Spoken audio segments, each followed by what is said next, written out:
Bom dia, crianças. Vamos pegar o nosso livro de história, abri-lo na página 60. Encontraram?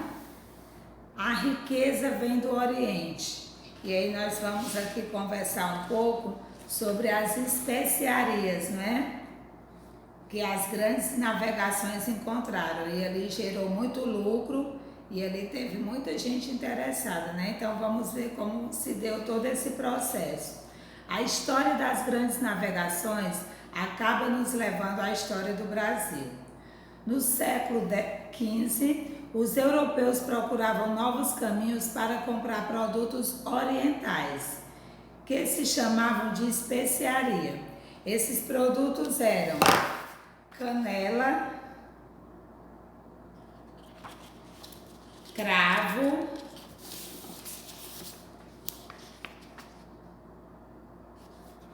noz moscada, pimenta,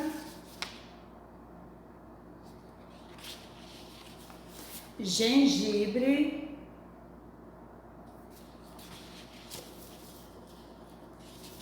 e o açafrão. Por que esses produtos eram chamados de especiarias? Então vamos continuar aqui. Além disso, buscavam também o domínio do comércio da seda, porcelanas, tapetes, pedras preciosas, ouro e prata. As especiarias eram produtos singulares, ou seja, eram produtos raros, eram produtos dificilmente encontrados, não encontrados com facilidade na Europa. Por isso eram especiarias e caras. Então a canela, o cravo, a noz moscada, pimenta, gengibre e açafrão, todos eles eram considerados como se fosse ouro, né? Porque era um produto bom, que inclusive alguns deles serviam até como conservante, né, de alimentos, e aí ficava toda aquela guerra de interesses, né? Cada um querendo encontrar em maior quantidade para ali gerar lucro, né? Gerar venda. As especiarias normalmente eram de pequeno volume e alto valor no mercado europeu. O que é isso, pequeno volume e alto valor? Porque como era difícil, era raro esse produto, então a quantidade que eles tinham era pouca para a demanda, né? Tinha muita gente procurando, só que tinha quantidade muito pequena desse produto. E aí o que é que fazia? O valor ficar lá em cima, porque quando a gente tem um produto raro, a procura passa a ser grande e consequentemente o preço dele vai lá nas alturas. À medida que quando você tem um produto em vários bairros, várias cidades, aí praticamente a concorrência aumenta, né? Porque está todo mundo vendendo, então o preço vai acabar baixando, que não acontecia com essas especiarias. Algumas eram utilizadas geralmente na preservação de alimentos, que foi o que a tia falou, né? Haja vista que era muito difícil preservá-los sem geladeira naquela época. Então estamos falando aqui do século XV, né? E isso provocava um desperdício de comida e uma fome muito grande. Então naquela época não tinha essa facilidade, né? Você compra uma carne, sobrou um alimento, você coloca na geladeira, no refrigerador e ele vai durar alguns dias. Não. No máximo no outro dia já se estragava. Então, algumas dessas especiarias serviam também como conservante de produtos. Aí é que o valor dela ficava maior, né? Esses materiais encontrados nas Índias eram muito parecidos eram muito apreciados pelos países europeus e percorriam o mar Mediterrâneo até as cidades italianas, que fazia a sua distribuição. Agora, continuando na página 61, vamos continuar falando. A Europa naquele momento estava passando por uma série de transformações políticas e econômicas. Esse fato motivou a busca por novas rotas comerciais, pois as mais utilizadas estavam sendo dominadas pelos italianos nas cidades de Gênova e Veneza. Então, os italianos estavam dominando a rota que já era a principal, né, de navegação, e a Europa já estava começando a ver que outra solução ia fazer, que outro caminho ia percorrer para também conseguir chegar até as especiarias, né?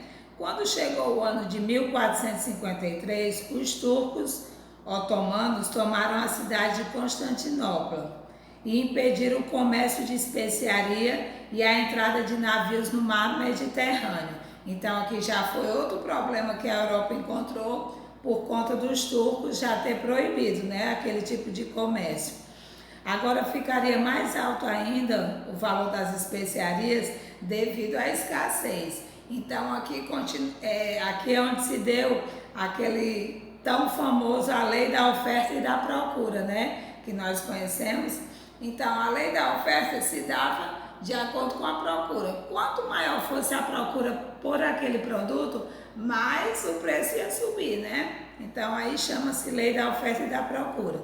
Essa dificuldade provocou em Portugal a necessidade de adquirir especiarias direto na fonte, ou seja, lá nas Índias.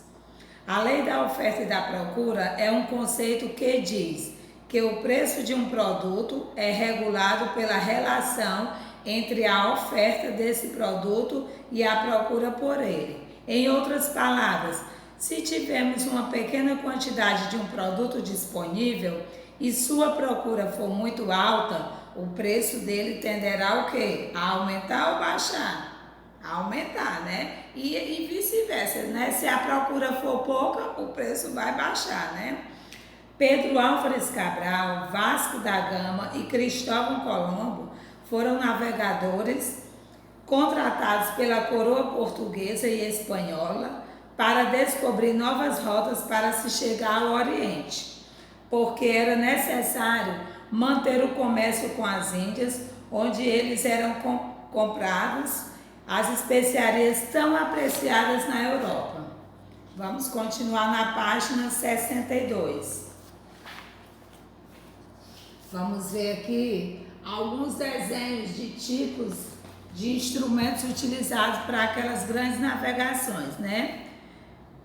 Os navegadores portugueses trocavam suas experiências e comentavam suas descobertas.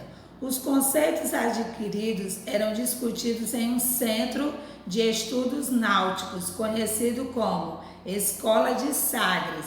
Cada um ia trocar a sua experiência, esses que a tia citou na página anterior, Pedro Álvares Cabral, Vasco da Gama e Cristóvão Colombo, eles se juntavam lá na Escola de Sagres para compartilhar, né, como é que foi suas navegações, suas experiências. E neste centro foram desenvolvidas várias técnicas de navegação e instrumentos. Então nós vamos conhecer alguns desses instrumentos. Nós temos o astrolábio, a bússola, caravela, nau e cartografia. Olha aí, ó. De acordo com o desenho, ó. Esse aqui é o astrolábio, essa aqui é a bússola, né? Caravelas e a nau. Então vamos ver em que cada um ia contribuindo, né? O astrolábio é um instrumento naval antigo usado para medir a altura dos astros acima do horizonte.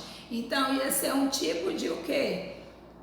Como é que se diz? Era um instrumento para a pessoa saber a sua localização, né? Em relação aos astros. A bússola é composta de uma agulha magnética na horizontal suspensa pelo centro da gravidade e aponta sempre para o eixo norte-sul, seguir a direção do centro magnético da Terra. Outro tipo de objeto, de instrumento para você saber sua localização em relação às navegações, né? Caravela foi uma embarcação de porte médio e de velas triangulares usados pelos portugueses. A nau também era um tipo de embarcação, né? Só que era de grande porte, né? Usadas o quê? Em grandes navegações em longos percursos. E a cartografia é a ciência que trata da concepção, produção e difusão, utilização e do estudo dos mapas que antigamente se usava também muitos mapas, né? Como é que se diz? A consulta aos mapas para você saber, né? Traçar uma rota de navegação por onde você queria ir até chegar a um determinado local, era muito utilizado. Na página 43 nós vamos ver 2 caminhos à Índia, né? Ó, o destino era a Índia. Então o que foi que eles fizeram, né? Os portugueses decidiram iniciar uma nova rota, né? Justamente para despistar dos outros. Então eles saíram de Lisboa, contornava todo o continente africano até chegar ao seu determinado ponto, ó, de buscar as especiarias. Essa aqui foi uma rota traçada pelos portugueses. E na página 64, nós vamos ver algumas indagações, algumas descobertas que Cristóvão Colombo fez e que naquela época, na realidade em que eles acreditavam, chocou um pouco, né? O pessoal, por quê? Olha só, ele fez uma audiência com o rei Fernando de Aragão e a rainha Isabel de Castela. Então, o que foi que ele falou, né? Disse à corte espanhola que a terra era redonda, coisa que eles não sabiam naquela época, e que conseguiria chegar às Índias indo do Ocidente para o Oriente, que é como mostra aqui, ó, a ilustração. Ele teve essa concepção de terra, que até então ninguém sabia, né, que existia. A reação foi imediata, muitos riam e disseram que Colombo era louco e que Isabel, a rainha, também era, por acreditar nele. A viagem foi marcada para o dia 3 de agosto de 1492. Quem comandou essa expedição? Colombo, e saiu do porto de Palos, na Espanha, e foi rumo às Índias, cruzando o Oceano Atlântico em 3 embarcações, né? Como mostra aqui a gravura no livro, ó. Essa aí foi a rota de Cristóvão Colombo, né? Depois que ele descobriu que a Terra era redonda.